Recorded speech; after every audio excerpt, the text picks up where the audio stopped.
வீட்டில் எல்லாருமே இருக்காங்க.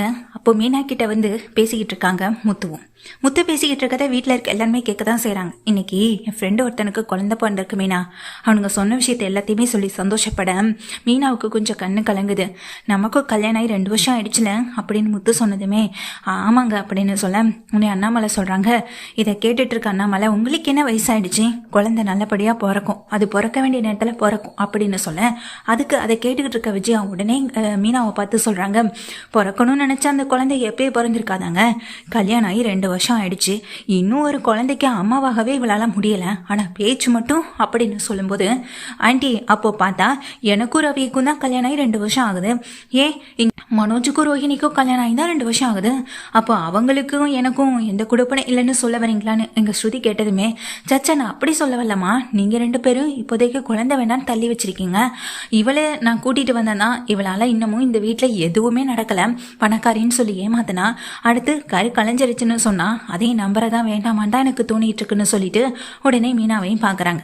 அதை பார்த்துக்கிட்டு இருக்க அண்ணாமலை சொல்கிறாங்க, அவங்க ரூமில் தானே நாம இப்போ இருக்கோம், அந்த ரூமை எப்போயோ விட்டு கொடுத்துருந்தா இந்நேரம் அந்த ரூம்ல தான் இங்க மீனாவும் முத்துவுமே இருந்திருப்பாங்க அப்படின்னு சொல்ல உடனே அதுக்கு விஜயாவும் தேவை இல்லாம எதுவும் பேசிட்டு இருக்காதீங்கன்னு சொல்ல, ஆமா முத்துவுக்கும் மீனாவுக்கும் மாடியில ஒரு ரூம் கட்டியே ஆகணும் அப்படின்னு சொல்ல அதை கேட்டுட்டு இருக்க எங்க விஜயாவும் அதுக்கு பணத்துக்கு எங்க போவீங்க, ஏற்கனவே பரசு வீட்டு கல்யாணம்னு பணத்தை கொண்டு கொடுத்தது பார்த்தாதான் இப்ப தேவையில்லாம இவங்க 2 பேருக்கு ரூம் கட்டணும், எதை வேலை பார்த்துட்டு இருக்க வேண்டாம் அப்படின்னு சொல்ல, அப்பா அதை நாங்களே பாத்துக்கிறோம்ப்பா அப்படின்னு இங்க உடனே முத்துவும் சொல்றாங்க. அப்பதான் அந்த நேரத்துல பாட்டி கால் பண்றாங்க, அம்மா ஃபோன் பண்றாங்கன்னு சொல்லிட்டு ஃபோன் அட்டன் பண்ணி பேசுறாங்க.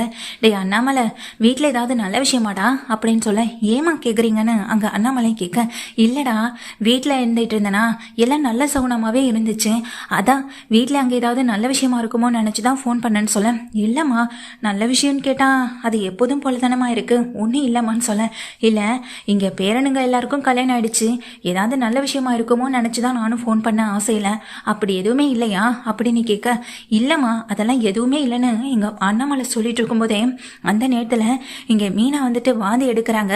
வாந்தி எடுத்ததும் என்னாச்சு ஏதாச்சுன்னு தெரியாமல் என்னங்க என்னாச்சு அப்படின்னு சொல்லிட்டு ஓடி வராங்க. எங்கள் ஸ்ருதியும் தண்ணியெல்லாம் கொண்டுட்டு ஓடி வராங்க.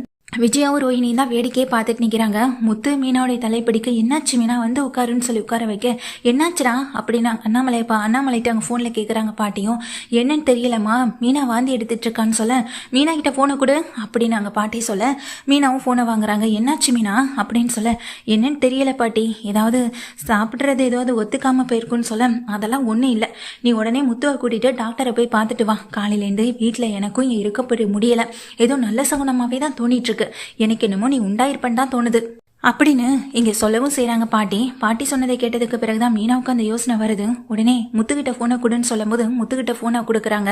முத்துவும் வாங்கி பேசிட்டு சரி பாட்டின்னு சொல்லிட்டு ஃபோனை வச்சுட்டு இங்கே ஹாஸ்பிட்டல் கூட்டிகிட்டு போக, ஆமாம் இவங்க 2 பேர் தான் ரூமில் இருக்காங்க, இதுவே நல்ல விஷயம் நடக்கலை, ஆமாம் இவளுக்கு என்ன நடந்துற போதுன்னு ஒரு மாதிரியான ஒரு எண்ணத்தில் தான் இருக்காங்க. ஆனால் ஹாஸ்பிட்டல் போயிட்டு வந்த முத்துவும் மீனாவும் சந்தோஷமாக இருக்கிறத பார்த்ததும் வீட்டில் இருக்க இங்கே ரோஹிணிக்கும் விஜயாவுக்கோ தாங்கிக்க முடியலை. என்னாச்சுன்ற விஷயத்த கேட்டதுக்கு பிறகு மீனா ரொம்ப சந்தோஷமான விஷயத்த சொல்ல அண்ணாமலைட்டு ஆசீர்வாதமும் வாங்க.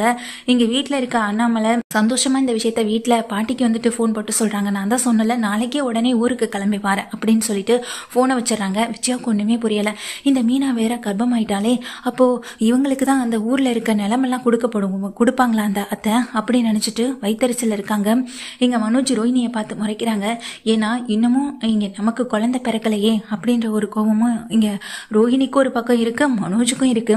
இந்த வீட்டுல முத்து மீனாவுக்கு தான் நல்லதே நடக்கும் போல அப்படின்னு நினைச்சிட்டு இருக்கேன். அண்ணாமலை சொல்றாங்க, இந்த வீடு யாருக்கு அதிர்ஷ்டத்தை கொடுக்குதோ இல்லையோ ஆனா முத்து மீனாவுக்கு அதிர்ஷ்டமா தான் கொடுக்க போகுதுன்னு அண்ணாமலை சொல்லிட்டு போக இங்க விஜயா எதுவுமே பேச முடியாம நின்றுட்டு இருக்காங்க.